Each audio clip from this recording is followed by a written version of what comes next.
Gentlemen, welcome back to the channel. I'm Babyface P.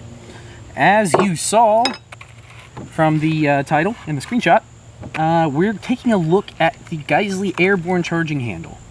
Right now, this is kind of the creme de la creme of charging handles on the market. It's best way I can put it. Super expensive, very expensive charging handle. And I requested this for one particular reason, and that was to see how the gas busting on this thing works. If it really does handle the gas better. So we'll see. This did come from Brownells. If you want one, I'll put a link down there. If you buy one from Brownells, or if you're planning on buying from Brownells, you click that link and I get a couple pennies for when you buy something. So all that money goes back to the channel, by the way. It doesn't go into my pocket necessarily. So let's discuss. I am a BCM gunfighter guy. I've been running the BCM gunfighter charging handles. I'm also a left side charging type guy, if that makes any sense. I'm not a two-finger charger. I like just grabbing the left side and charging. But the BCM is not designed, as far as I'm aware, to cut gas, and it really doesn't. It blows, suppressed air blows gas straight back in your face. So instead of running this today, we're going to try out the Geissele. I haven't shot it yet. You can see I put it in the gun and played with it, but I have not shot it. So we will go ahead, pop our stuff open here. Charging handle goes in first, then our bolt carrier.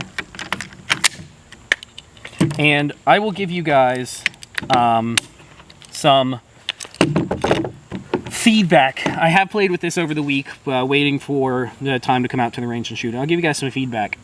It doesn't work great in this setup, so this might change your opinions. But all in all, does it stop gas? That's the main thing. Will it work as Beano?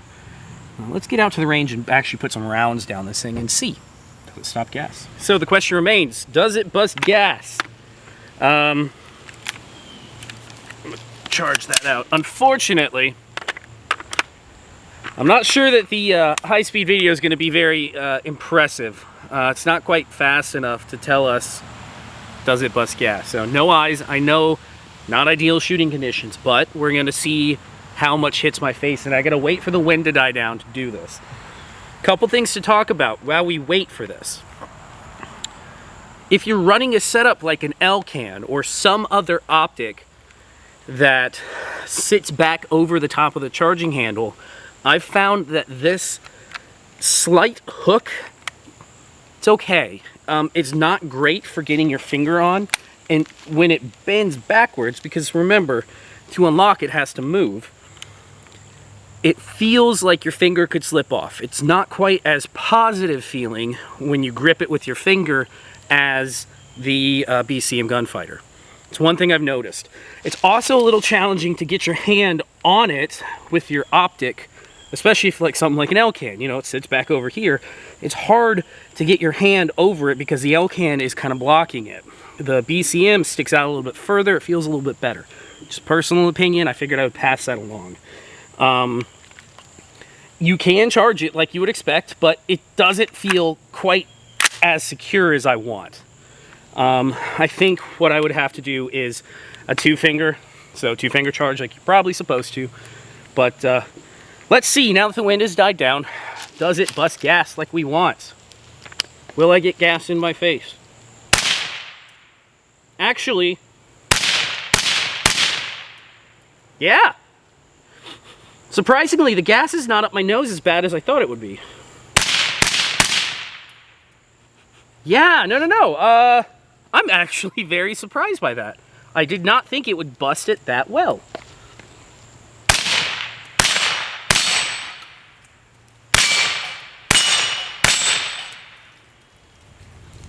Yeah. That actually surprisingly is working. I know it was marketed to do that, but not everything that's marketed for its intended purpose always functions like that. Let's do a quick burn down the rest of this ammo and see. Yeah, so gas is not as bad. It's not burning my eyes. It's not up in here. I do still smell the ammonia. I don't think you're ever going to be able to get away from that fully. But very noticeably it does what it's supposed to. If you're not running something like an Elcan, I think this would be a pretty good upgrade, actually. Surprisingly, I was ready to not like this charging handle. I was very ready to say, it's a gimmick, it doesn't work, but that little gas busting lip seems to do what it's supposed to. All right, let me take you back over to the table. We'll do a little talking, wrap it up for the day. All right, so I'm gonna bring you guys in a little bit close to show you my main complaint with this thing. And this is very, very picky. So if you are already sold on buying one of these, go ahead and get it. You're not gonna be too disappointed. This is just very picky on my part. When it comes to the angle of this, and I'll sit it about like that, hopefully you guys can see, it starts out very neutral. The rake angle of this is very neutral with a tiny bit of positivity on the very edge of it. When you go to rack it back, especially if you're like me, you're a one-handed racker, when you go to rack it back, check out the rake angle of that. Very negative. Very, very negative rake angle, coming very far back, which means it feels less secure. It feels as though your finger could potentially slip off of it. Picky, I know. And it's probably a training issue. You probably will get used to working this. And there is knurling back here. So that to me would indicate from an engineering standpoint that they intended you to pinch and grab and rack it with 2 fingers. That's the way it is. Let me show you, let me go ahead and put the other charging handle on and show you the rake angle on that. All right, so we have an extremely positive rake angle to begin with. So remember the Geissele was starting out at a very neutral rake angle. This one is already starting out at a very positive rake angle. When you go to charge it, you turn it into a neutral slash a couple degree positive rake angle. So when you go to grab it, and you guys won't see this a whole lot, it feels very secure. Your finger falls into that groove, and it still on the outside has a positive rake, so it doesn't feel like your finger could fall off as easily. Again, very picky of me. I realize I'm being super, super picky. That's part of reviewing stuff and part of understanding engineering is you find things that you might not agree with. But again, it's picky on my part and it may work perfect for you. I think, all in all, I do think that this thing is going to work for its intended purpose.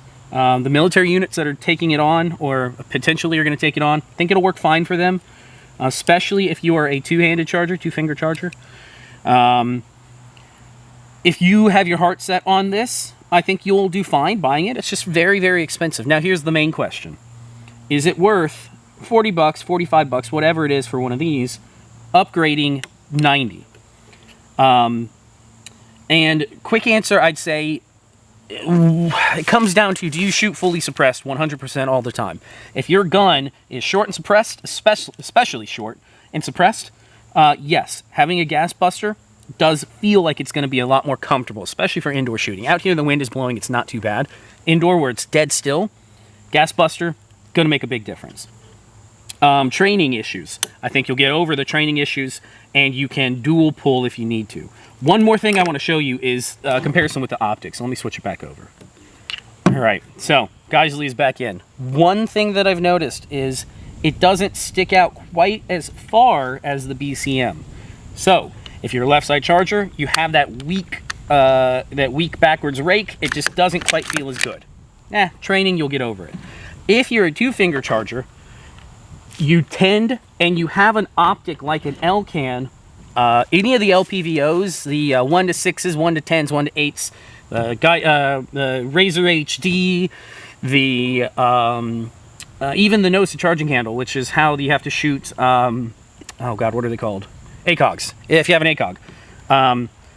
You're going to tend to bump your knuckles getting your hand under there and doing a dual finger charge. Again, training issue, you'll probably get used to it in time. It's not a huge deal, but it is something to consider. It's hard to get up under here to get that two-finger charge, and the one-finger charge doesn't feel quite as secure. Beyond that, yeah, I think it's good. Is it $95 good? Just for this little tab on top, that's a hard choice. If you shit gold, like some of you guys do, you know, with your Gucci Glocks and Gucci ARs, and I can't say a whole lot because this is like a expensive AR, I know. Yeah, it's a cool little piece of kit. And the only comparison I have is to a PRI gas buster. Those things are also like 120 bucks or $115. They're stupid expensive from what I remember. Prices may have changed in time and I'm not sure, but from what I remember, they're very, very expensive, so. Yeah, it works. It looks cool. It matches the tan of the front. Overall, if you got your heart set on it, you're not going to be disappointed. If you don't shoot suppress and you just want something cool, it's really not worth your time. Go for something a little bit cheaper, especially something that has a extended charging handle on the side, especially with gloves on. Makes it a little easier to charge. Again, just my opinion. We all got them. You know, this old saying, opinions are like butts. We all got them and they all stink. So, there's mine. Thanks, Brownells, again, for sending this out. If you want one, check the description. I'll leave a link. If you plan on buying from Brownells, use that link. It gives me a couple bucks.